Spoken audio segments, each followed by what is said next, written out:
Project Heartland was one of the first large-scale coordinated trauma response efforts in the U.S. following the 1995 Oklahoma City bombing.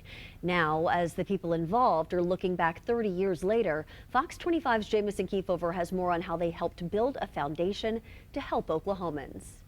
The physical trauma of April 19, 1995 was obvious, but the emotional impact was difficult to calculate, according to psychologist Dr. Kathy Thomas. None of us have been through anything like that. Back in the day, there was not a lot of training in trauma. Dr. Thomas, who owned a practice in Stillwater, was in downtown Oklahoma City just days following the bombing. And then when the bomb happened, I just felt the need to want to do something to help.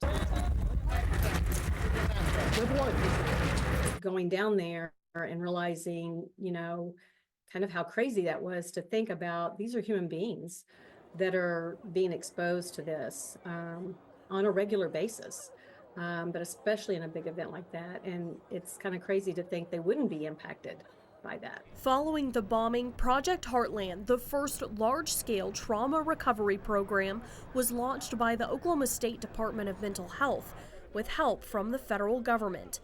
Project Heartland provided crisis counseling and support to survivors, families, first responders, and impacted community members even years later. So there's still first responders to this day that have never been back down to the memorial because it's too hard.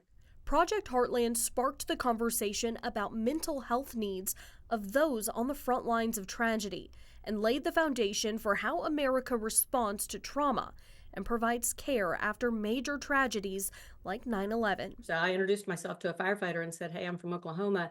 And immediately it was like, "Oh, you know." Those efforts led to PTSD research and support that's still offered today by the Oklahoma Department of Mental Health and Substance Abuse Services. In the field of trauma, it really not only put us on the map as a department, but also the trauma-informed practices on the map. So it really brought to attention not only the need for trauma-informed care for those that have been directly impacted or victims of trauma, but also kind of secondary trauma that our first responders and law enforcement experience in responding to those kinds of disasters and events. And those kinds of services are still continuing throughout our department and throughout the country. For anyone needing mental health support, 988 is a free crisis call or text line open 24/7.